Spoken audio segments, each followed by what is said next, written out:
তো গাইস দেখো, এখন আমি করব আমড়া চটকা। দেখতে পাচ্ছ আমড়া গুলাকে ভালো করে ধুয়ে নিয়েছি, একটু টপ করে সমকাই করে ধুয়ে নিয়েছি ভালো করে। পাকা পাকা আমড়া গুলা তোমরা সবাই দেখো কি সুন্দর দেখাচ্ছে, আমড়া গুলা হলুদ হলুদ দেখতে পাচ্ছ। আমি ধুয়ে ধুয়ে থালে তুলে নিয়েছি।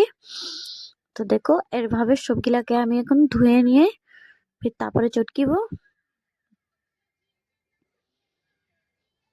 তো দেখতে পাচ্ছ সবগুলা ধোয়া হয়ে যাচ্ছে। তো এখন একটা একটাকে করে করে আমি এখন চটকিতে লাগবো। দেখতে পাচ্ছ একটা একটা নি করে চটকিছি। তো এইভাবে সবগুলাকে চটকি নিব।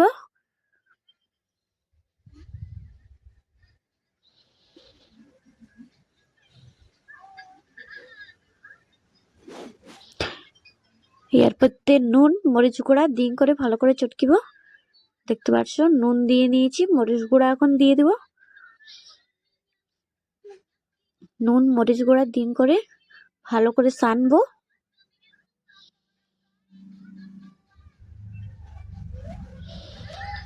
দেখতে পাচ্ছ এখন কাঁচা লঙ্কা দিয়ে নিয়েছি।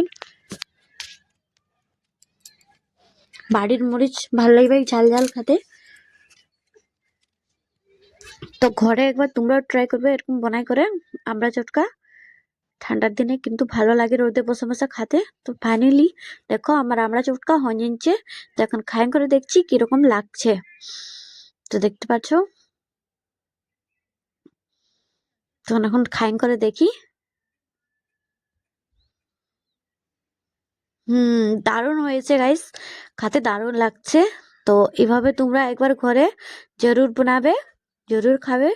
তো ভিডিওটা ভালো লাগে থাকলে লাইক এন্ড সাবস্ক্রাইব করে দিবে। সো